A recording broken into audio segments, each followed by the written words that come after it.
Welcome to Now Hear This. I'm your host, Chris Spangle. Now Hear This is a conversation with leaders in Indianapolis that are working to improve the lives of Hoosiers. Our goal is to empower you to join in their work and make a difference while informing you about the unseen aspects of life in Indiana. If you miss an episode, you can listen via podcast at nowhearthisindy.com.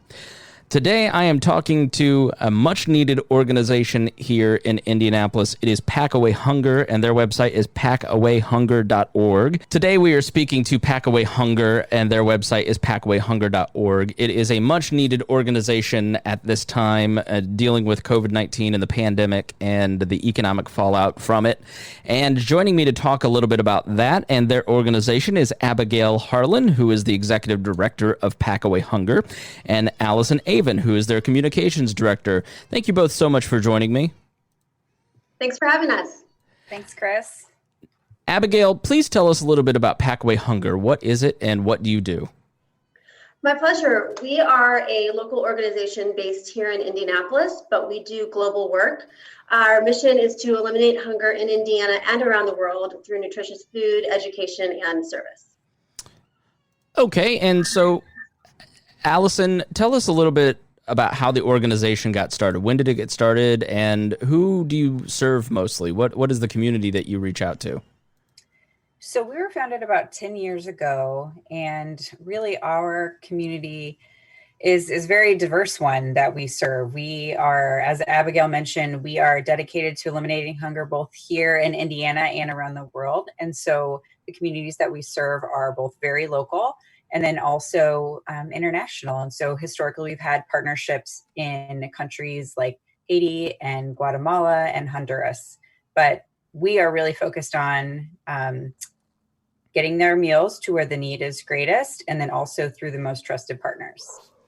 Obviously, we see the lines at food banks miles long of cars here in Texas, or, and we've talked to food banks locally, and the need has, what we've been told, is essentially doubled. What are you hearing both in Indianapolis and in some of those other partner places? Abigail, what is the need like 2 months into the pandemic, 3 months into it? Can you give us a sense of the order of magnitude of increase in need? Yeah, it's still there. I think that when this all started, 6 weeks ago, maybe even 8 now, everybody was very reactive and very responsive. It was a bit chaotic. There are trusted partners in this community, like Gleaners in Midwest, who've been doing this forever, and they're the best at it. So a lot of people rallied around them, and they continue to do great work. But what I've seen are some of the smaller food pantries, the smaller organizations that are a little bit more grassroots, starting to fill this gap. A lot of organizations have actually started to pivot even a little bit on their day-to-day operations and their mission to fill this need. So while they're still encompassing the work that they do as an organization, they're also making sure that tackling food insecurity is part of what they do. So what do you do differently, Abigail, than a Gleaners or maybe a local food bank? What differentiates you from them? Yeah, we're not a food bank. We pack and provide a super nutritionally dense rice, soy, dehydrated vegetable meal. So Allison was referring to some of our international partners.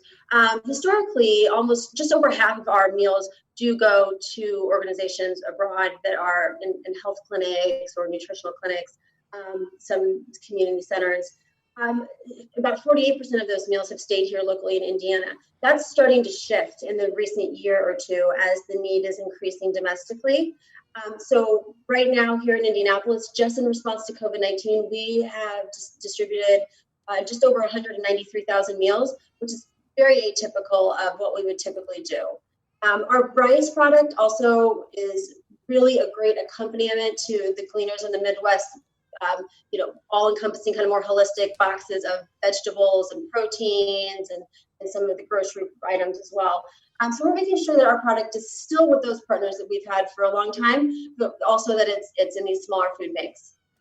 Yeah, I go to Mount Pleasant Christian Church, and I know that I participated in a Pack Away Hunger event. It had to be you guys. Awesome! Yeah, that's incredible. Mount Pleasant's have been a wonderful partner of ours for years. You guys do a huge pack. I was there when we celebrated our 2 millionth meal, I believe. I think it was. Yeah, that was last year. Yeah. And those went to Cuba. Those meals went to Cuba. Yeah. And so it is, the church gym was full of hundreds of people. I was slinging the TVP and refilling all the boxes. And so talk about your packing events and explain to people what goes into these things. And if they see a packing event, what are they going to do at it?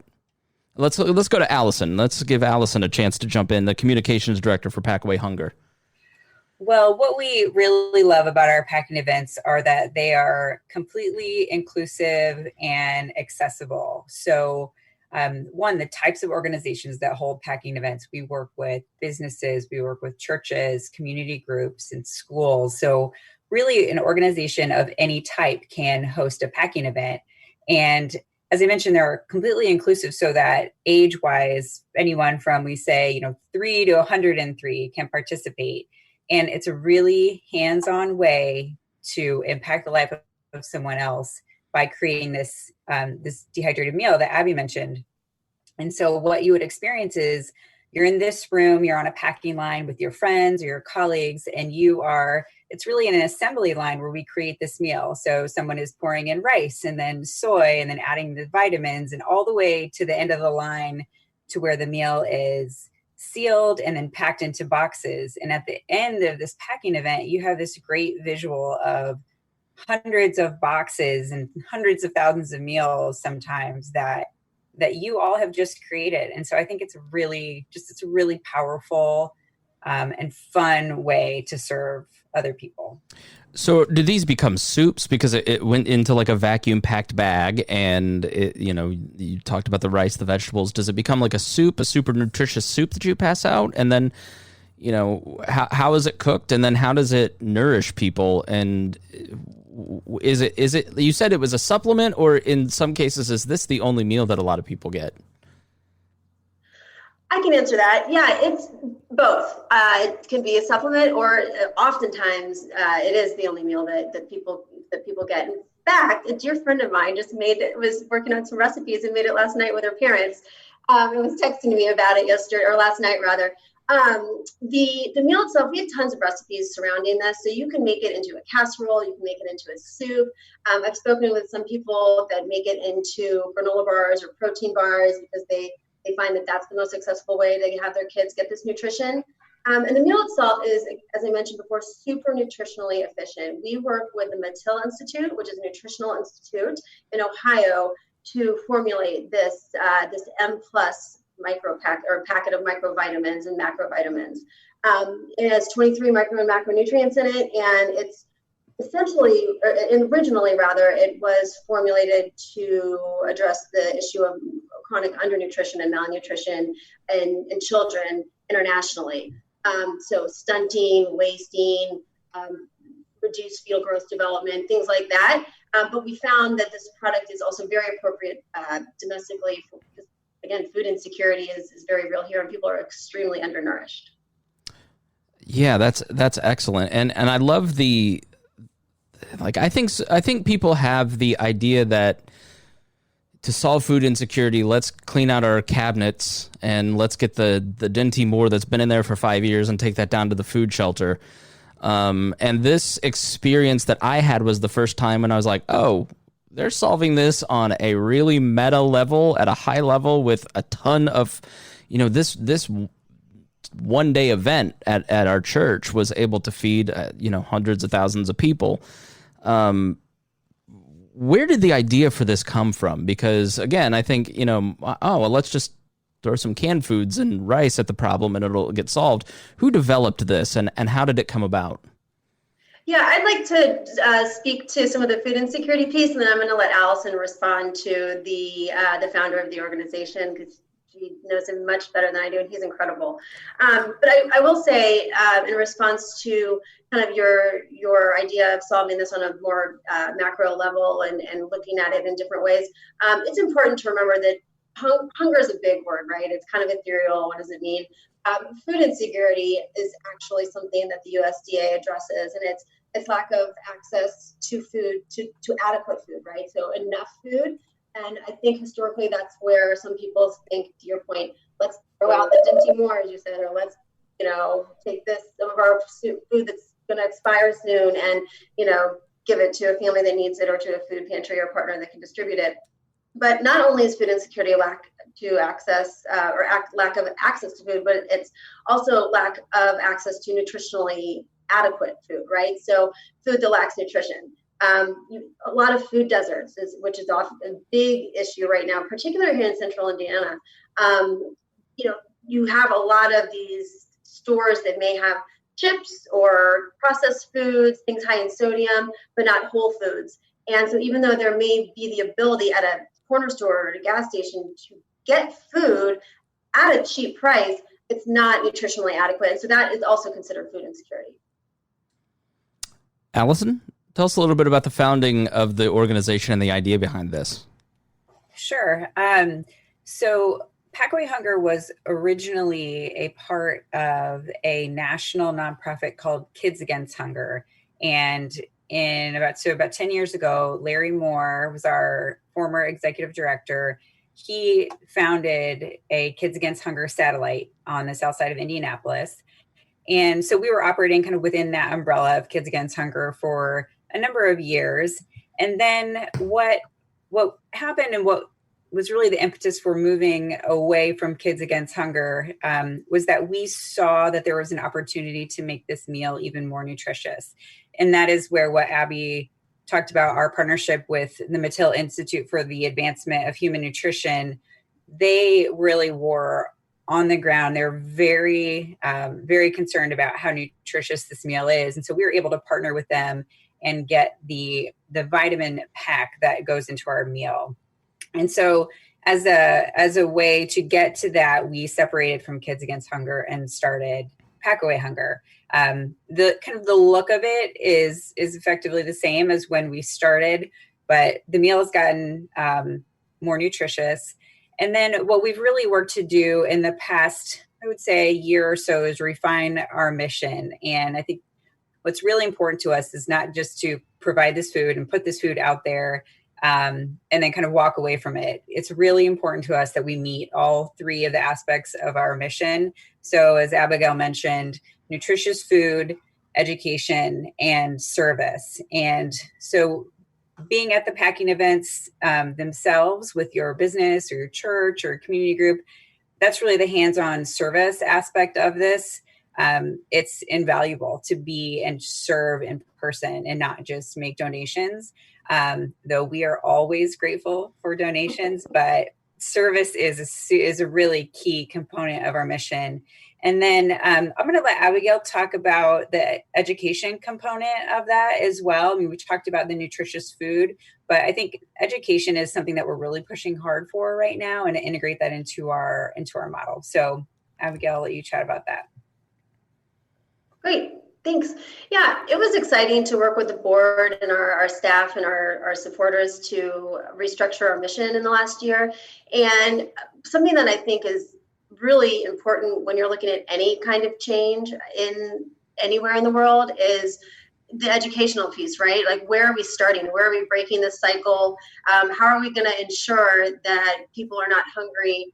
Our grandchildren aren't hungry, or that we don't have these food deserts and, for generations to come. And it always ends up, you kind of have to start at the beginning. And it's important to teach people why hunger is a huge issue, why it exists, systemically in the world. And so something that we're just starting to develop, and it's in its infancy, is an educational program where we can go into summer camps, we can go into schools, and we can do a bit of education around hunger, what it looks like in other parts of the world, what it looks like in your own community. Just because you go home and have food doesn't mean your classmate can, go home and have food. So not focusing just on that, but also building empathy, creating empathy in children and making them understand gratitude and how absolutely incredible it is to be able to pick up a fresh piece of food in your own home and share it with your family. And then not everybody has that ability or that luxury.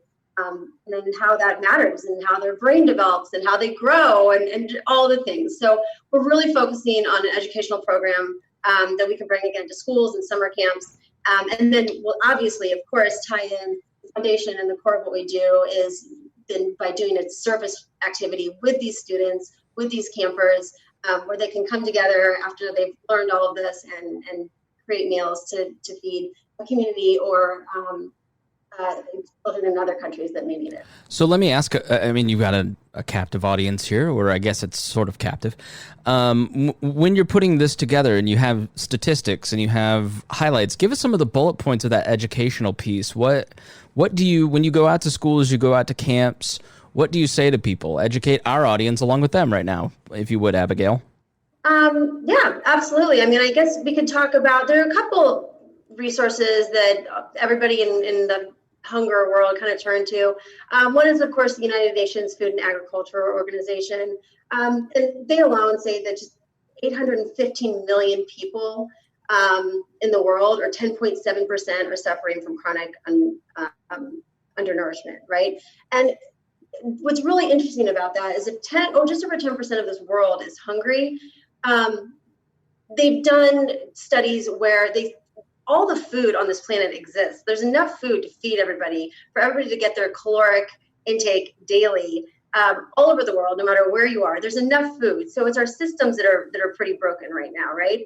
So it's really important to remember that there are solutions, that we can fix this problem. There is the food available. We just need to make sure that we are distributing it in a way that is ethical and impactful, right?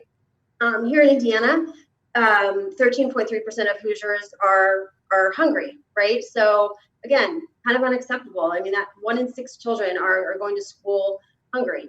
And I'm sure that number's increasing right now because of COVID. Again, many students receive their lunches and their breakfasts, even, and their snacks sometimes in their schools, right? And they're not receiving that right now. So the data is kind of scary as to how much of a problem this is, but what gives me hope, and I think what gives everybody hope in what we do, is that it's a solvable problem.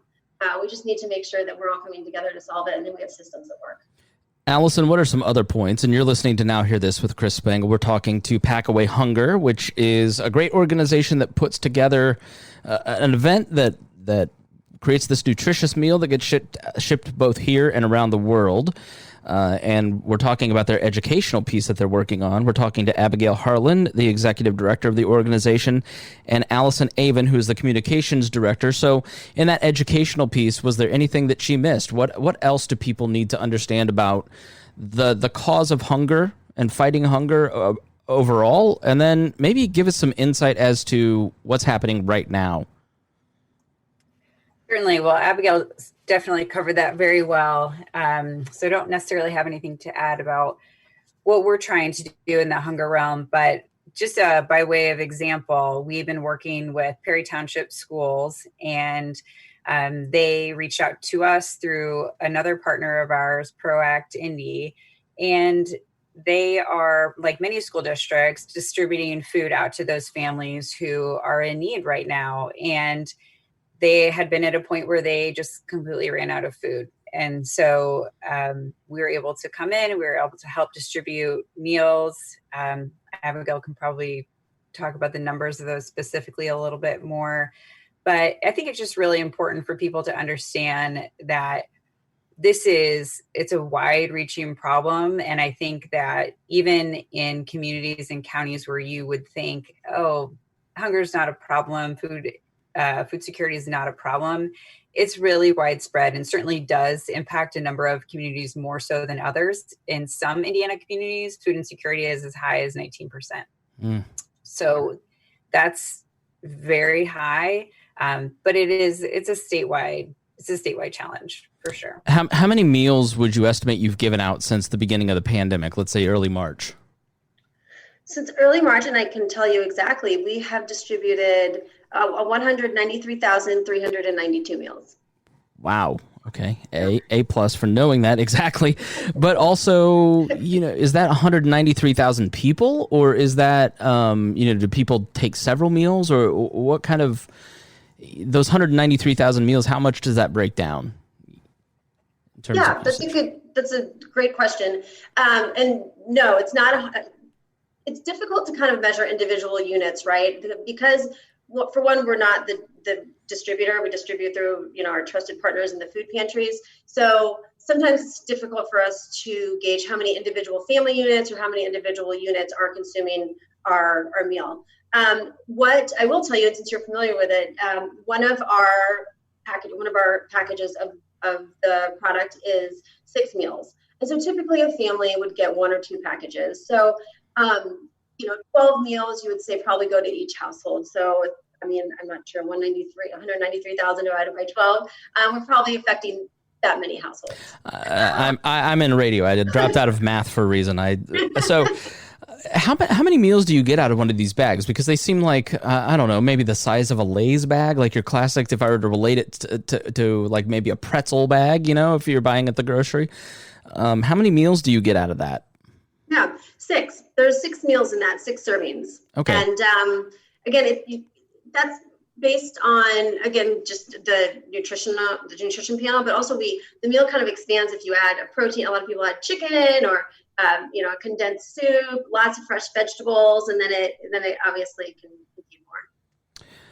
All right, so here's the $1 million question, because I went to this event. It was fun. We had hundreds of people in the gym. You had several dozen tables laid out. You had boxes of things being brought in. It was a 2-shift operation. We packed hundreds of meals that weekend, thousands of meals.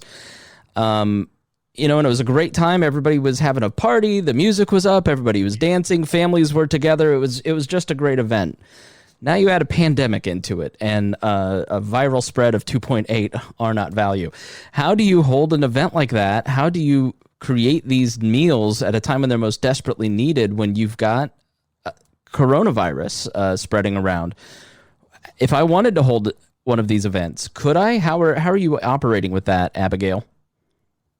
We are not holding those events right now. We are making sure that our staff and our community and our volunteers stay safe first and foremost. We're certainly listening to the governor and the CDC and any of the experts. We are talking about reentry and how we're going to start packing on a larger scale, and also even small group packs as well. Sometimes we just have individual families or smaller corporate groups of 12 people that want to come in and pack. And we're right now evaluating how we're going to do that. I have some spectacular board members that are really insightful. We're also consulting with a doctor that's able to give us some insight.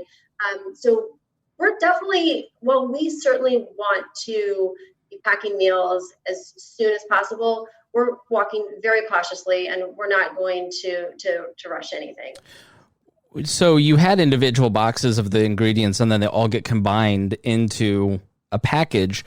Is there a way for you to send those individual ingredients to, let's say, if I wanted to do it here in my spare time in my kitchen?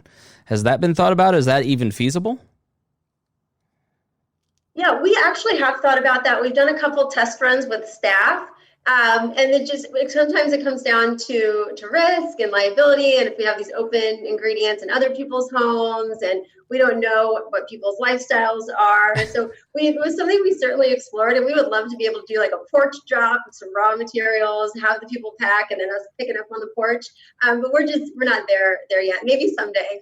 Okay, very good. Yeah. And so I hope you can get to, and if you get to a point where you're willing to do small groups, then let me know, and I will definitely promote that and put one together myself, because I think it's incredibly needed. If we're recording this in mid-May, and 2 months have given out 193,000 meals locally. So do you just have like a warehouse full of meals that have been packed? Do you have a store of things that you've been giving out? Yeah, we're really lucky. We had some great packs in the end of 2019 in December and early January that it's very atypical that we would have that many meals in the warehouse. But also because of the pandemic, because of COVID, international shipping was at a standstill. So we actually had an entire container that was in fact, a container and a half, I believe, that was trying to get to Guatemala, that with our partners and our leadership in Guatemala, we had to redirect, and we decided to meet the local need here in central Indiana. And also Guatemala is just having to kind of redirect as far as where they get their raw materials and how they cook in their clinics and on their campuses. So is this a national organization or just here locally? So if we have people listening in Colorado, is there a Pack Away Hunger there or a similar organization? Pack Away Hunger is just local here to Indianapolis. We are part of a larger association, an umbrella organization, if you will, called the Alliance for Better Nutrition. And they're a resource and somewhat of a buying cooperative that support us. But Pack Away Hunger is a standalone organization. Okay, so again, we're talking to Pack Away Hunger of Indianapolis, packawayhunger.org, and you're listening to Now Hear This with Chris Spangle. I'm talking to Abigail Harlan, the executive director of the organization, as well as Allison Avon, the communications director. We will wrap up with the question that I ask everybody at the end of this. You work in the weeds, you're doing this all the time. You know, I'm sitting in front of a computer staring at Facebook all day, and I don't necessarily have the same view of this issue that you do. As you're going through your work every single day, what is the thing that you see that you just went, wow, I wish everybody understood this. I wish everybody could appreciate and understand this. Let's start with Allison. Well, I think one, just how very real the need is and how very much it affects individual families. When we talk about statistics, sometimes those families kind of get lost in the numbers, but when you have the opportunity to interact with a family who doesn't have the resources to put food on their table, I think that personally is what has impacted me the most, to see people really in a difficult point in their life and to know that we're able to help them and that we are also able to empower other people in our communities to get involved, be part of that solution. To me, that's the most important thing, is know that the need is real. It impacts real families. Could be your neighbors you may not know, because it's not always obvious, but just that we're grateful that we are able to do the work that we can. And we're grateful for our packing partners, our volunteers, and our donors who have come alongside us. Abigail? Yeah, I would love to also reiterate what Allison said as far as the need is real. And I think a lot of people don't know. And it's very eye-opening when you do see how many people that you'd never imagine are food insecure and need food or stretch food 2 or 3 days because they have to. But what I would focus on as well is whenever, when you're, again, you mentioned it, you're the day-to-day, you're kind of in the weeds or you're in heavy in operations. And I'll be very honest, for us, even though we work in a mission-driven or, culture, right? And what we do is for others, it's sometimes we also become a little cranky. We're always sometimes we don't always love our job, and we want to get out of the weeds or we just want it to be the weekend. And then we remember, we have a big packing event on a weekend. And so you're just kind of, when are we going to rest? And what's been really powerful for me in this role is seeing how committed our volunteers and supporters are to this. That people are, as soon as the pack is done, our partners or our volunteers or the kids that are the pack are like, when can we do this again? When's the next public pack? How can we come back and help? And I'm really proud of our community of support because, one, I think they do have an understanding of what the need is. But also really proud of the Pack Away Hunger staff because we create a really fun, inclusive event that creates change. And I think it's a huge testament to all of the staff at Pack Away.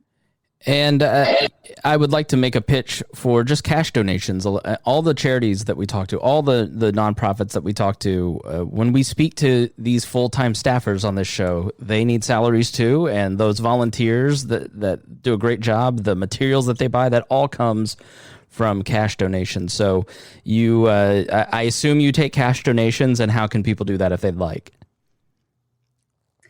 Yes, absolutely. We're always so grateful for donations of any amount. Everyone can donate at packawayhunger.org, and there are links on there where people can donate. I'd also encourage people just to follow us on Facebook because one thing that's important to me in terms of making a donation is that you as a donor know what good we're doing with your donations. And so you'll see on Facebook our deliveries and all the exciting things that we're doing to help serve our community. All right, great. Thank you so much for joining me. I really appreciate it. Thank you, Chris. Thanks, Chris.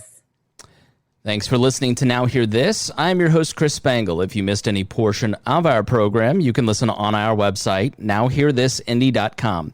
If you'd like to have your organization featured on the show, please contact Gabby at 317-475-7407 or via the contact page on our website. Thanks for listening, and we will be back again next weekend with Now Hear This. Our goal at the Chris Spangle Show is to help you sound smarter while talking with your friends. If you struggle to understand politics, we explain it from an independent libertarian perspective with all of the irreverence modern politics deserves. We toss out the screaming heads and put people before political parties and give context to the news to make you think. I'm the host. I'm a 15-year veteran of politics and media, and this show is published every Saturday. It's part of the We Are Libertarians network, and be sure to join Wall Plus for bonus podcasts, the complete archives, commercial-free shows, and more. Subscribe now at wearelibertarians.com.